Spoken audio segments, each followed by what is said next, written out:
আমার পছন্দের হচ্ছে কাচ্চি বিরিয়ানি, ইলিশ পোলাও, মিষ্টি। সেলফি তুলেছি, তাদের ভালোবাসা পেয়েছি, তাই খুবই ভালো লাগছে। আমার ক্যারেক্টারটা আমার কাছে খুব স্পেশাল লেগেছিল, তাই জন্য আমি রাক্ষস সিলেক্ট করি। ঈদ উল ফিতরে দেশব্যাপী মুক্তি পেয়েছে মেহেদী হাসান হৃদয়ের দ্বিতীয় সিনেমা রাক্ষস, এবং রাক্ষসের সিয়াম আহমেদকে নতুন অবতারে তো দেখা গেছেই, সাথে পশ্চিমবঙ্গ থেকে উড়িয়ে আনা হয়েছে আমাদের সবার প্রিয় সুস্মিতা চ্যাটার্জিকে। প্রথমবার বাংলাদেশে এসেছেন এবং রাক্ষস সিনেমার দর্শকদের সাথে সরাসরি কথা বলছেন, দেখা করছেন, ইন্টারাকশন করছেন। সব কিছু মিলে একটু শুনবো এই অভিনেত্রীর কাছে। কেমন আছেন? প্রথমে ঈদের শুভেচ্ছা জানাচ্ছি। ঈদ মুবারক। খুব ভালো আছি, খুব ভালো লাগছে, খুবই এক্সাইটেড। আর রিভিউজ শুনে খুবই ভালো লাগছে, হাউসফুল যাচ্ছে। ঈদের ষষ্ঠ দিন যাচ্ছে, এই পর্যন্ত সোফার এক্সপিরিয়েন্স কেমন হলো এবং রাক্ষসে যুক্ত হওয়া তখন কি ধরনের চিন্তাভাবনা ছিল, মুক্তির পরে কেমন দেখছেন, সব মিলে যদি একটু বলেন। এখন এক্সপিরিয়েন্স তো খুবই ভালো, কারণ আমি হলে গিয়ে অডিয়েন্সের সাথে সিনেমাটা দেখেছি, আমি তাদের সাথে সেলফি তুলেছি, তাদের ভালোবাসা পেয়েছি, তাই খুবই ভালো লাগছে।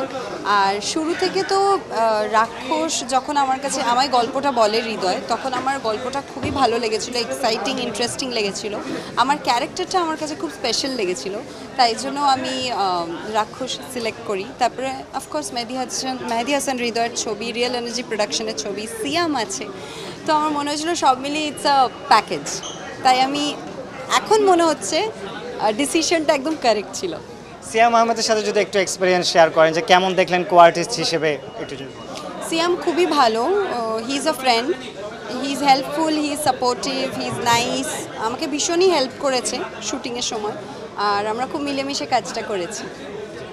একটু জানতে চাই, পশ্চিমবঙ্গের সৃজিত মুখার্জির কাজে আপনাদের দেখা গেছে, বিভিন্ন আর্ট ফিল্মে দেখা গেছে, এবং সুস্মিতা ওখানেও বেশ জনপ্রিয়। তারপর বাংলাদেশে এসে প্রথমে এই ধরনের একটা মাসি সিনেমা, কি বলবেন আসলে?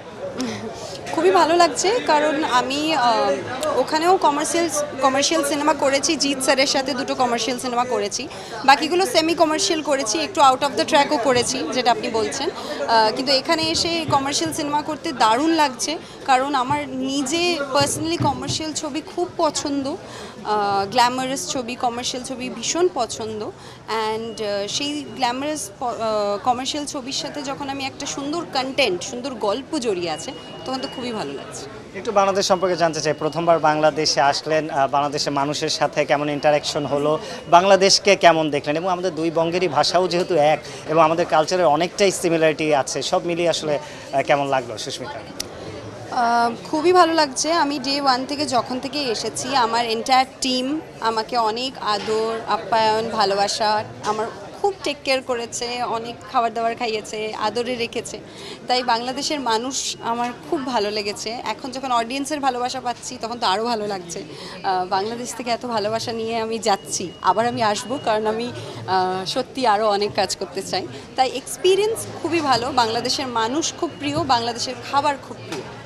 কোন কোন খাবার এই পর্যন্ত ট্রাই করা হয়েছে, এবং পছন্দের যদি বলা হয় যে বাংলাদেশে এই আইটেমটা আমার কাছে একটু এক্সক্লুসিভ লেগেছে? ট্রাই অনেক কিছুই করেছি, কিন্তু আমার পছন্দের হচ্ছে কাচ্চি বিরিয়ানি, ইলিশ পোলাও, মিষ্টি। কোনো কিছু বাকি আছে কিনা বাকেট লিস্টে এখন পর্যন্ত বাংলাদেশে? হ্যাঁ, এখনও অনেক খাবার খাওয়া বাকি আছে, এত এত খাবার আছে, এত রকমের খাবার আছে, তাই সব কিছু সম্ভব হয়নি টেস্ট করা, বাট আরও খাবো আমি। একটু সর্বশেষ জানতে চাই, রাক্ষসের পরে অন্য কোনো সিনেমা নিয়ে কথা হচ্ছে কিনা, যেহেতু বেশ কিছুদিন ধরে আছেন, বাংলাদেশে কোনো প্রোডাকশন হাউস বা নির্মাতার সাথে কথা হয়েছে কিনা, বা স্পয়লার না দিয়ে যদি বলা যাবে সামনে পরিকল্পনা আছে কিনা আবারও নতুন কোনো সিনেমায়, বাংলাদেশি সিনেমায়? কথা চলছে, আশা করছি খুব জলদি আবার আমি বাংলাদেশের স্ক্রিনে আসতে চলেছি। বাংলাদেশের দর্শকদের কাছে উদ্দেশ্যে যদি কিছু বলবার থাকে সুস্মিতা? সবাইকে অনেক অনেক ধন্যবাদ আপনাদেরকে, যারা যারা আপনারা রাক্ষস দেখেছেন আর এত ভালোবাসা দিয়েছেন রাক্ষসকে, আমায় এত ভালোবাসা দিয়েছেন। আর যারা আপনারা এখনও রাক্ষস দেখেননি, প্লিজ সিনেমা হলে গিয়ে রাক্ষস দেখুন। আই প্রমিস খুব ভালো লাগবে। It's a power packed film, it has love, emotion, drama, action, সব কিছু মিলিয়ে ইটস অ্যামেজিং। তো আপনাদের কাছে অনুরোধ, আপনারা যান, রাক্ষস দেখুন, অ্যান্ড আমায় ডেফিনেটলি জানাবেন কেমন লাগলো। Thank you.